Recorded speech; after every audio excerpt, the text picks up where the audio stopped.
Hey everyone, this is Carsten and welcome to this tutorial on building a smart home application using Z-Ware. So in the last video we got Z-Ware up and running, and again here I have the UI. I have added a couple of devices. I have a door lock, I have a light switch, and I have a dimmer. But what we really wanted to do is to create our own application using the Z-Ware API. So for that, we're going to switch over to another site that's called zwavepostman.scilabs.com. And here we have the documentation for the Z-Ware API. The Z-Ware API is a web API. So that means we're going to send HTTP post commands to the Z-Ware server. Here, first of all, we have a short description of the API structure, and I would encourage you guys to go and read this. But from this picture here, we can get a quick overview of what we need to do. So first of all, Z-Ware is going to expose an object called Z-Wave-Net, which is the object representing the Z-Wave network. So from here, we can request different information about the network or perform different network operations like add device, remove device, and so on.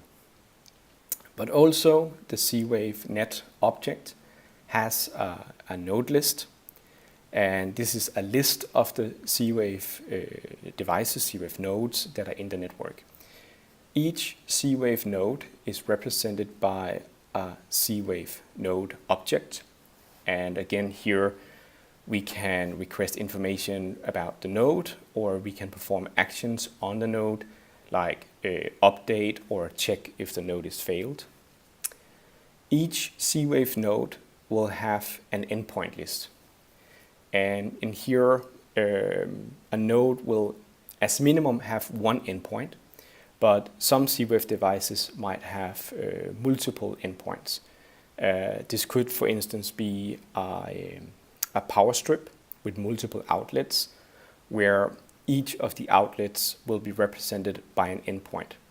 But for a light bulb, for instance, we will only see one endpoint representing the single switch on-off functionality of the light bulb.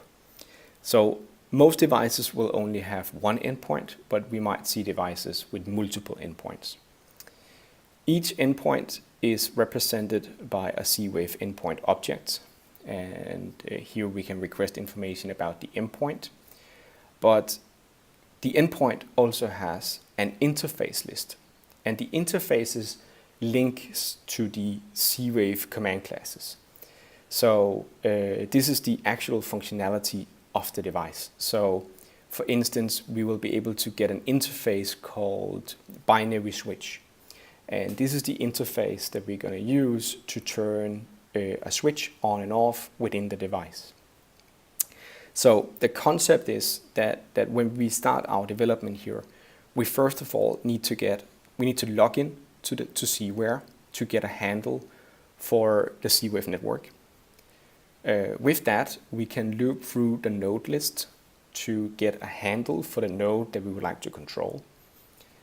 Once we have that, we can loop through the endpoints to get a handle to the endpoint that we would like to control. Again, if we had our power strip, we would loop through the endpoints until we got the outlet within the power strip that we wanted to control. And then once we have the endpoint, we can loop through the interfaces, through the functionalities to find the interface that we would like to control within the device. So that's the basic structure of the Z-Ware API. So let's say that if we go back to our UI and we have our switch here and we have the option to switch it on and off, let's say we wanted to do that using the APIs. So what we will do is that we will log into the network, we will find our switch node, we will find the endpoint in that node. In this case, there will only be one endpoint. and we will find the interface that's called binary switch. So we get a handle for the binary switch interface related to our switch. What we will then do is that we can see over here, these folders here describes the different interfaces that we can have in devices. And in our case, we now have a handle, we have an interface descriptor for the binary switch interface in our switch. So we will jump to this folder here, and we want to use the set command because we want to switch our light bulb on and off. So we're going to use the set command. What we can see here is first of all the URL that we need to send the command to switch on and off the light bulb. Secondly, we can see the data that needs to be included in the HTTP post command. So we're going to have command equals binary switch set. We're going to have the interface descriptor, which is the handle we got for our binary switch interface belonging to the endpoint belonging to the node. And we're going to have the value, which we can see down here, can be either 0 for off or 255 for on. So this is the HTTP post that we need to send to switch on and off our light switch. We can also see here that we're going to get an XML as a response, and a short description here for the XML. We can actually click here to expand, and what we can see here is that if we were able to successfully send the on and off command, then we should expect to get an empty XML reply.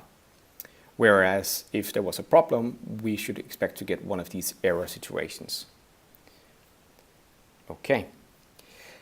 So that's kind of the basic structure of Z-Ware, and now it's just a matter of looping through the tree and finding the interface, and with the handle to the interface we can then use these different functionalities over here to control our devices. What you should also notice here is that the website has example requests over here. So actually let me go way to the top again, and we can see here we can switch between different languages. So let's say I was going to do my application, I'm going to write something in Ruby. I could change the language here to Ruby, and now if I go back to my switch interface set command, we can see that the way that I was going to send this HTTP post command would be like this if I was writing my application in Ruby. So you guys, you can change to the language you prefer, and then you can look at this as example code. So one thing more to mention about this website is that it's based around an application called Postman. So this is the reason for this address zwavepostman@startups.com. And we also have an option here to run everything in Postman. And Postman is a really neat application that I'm going to show you in the next video, that you can use to test these APIs without actually having to do any programming. So now we kind of have a basic understanding of the Z-Ware API, and in the next video I'm going to show you how to use Postman to actually switch on and off the switch. So see you in the next video.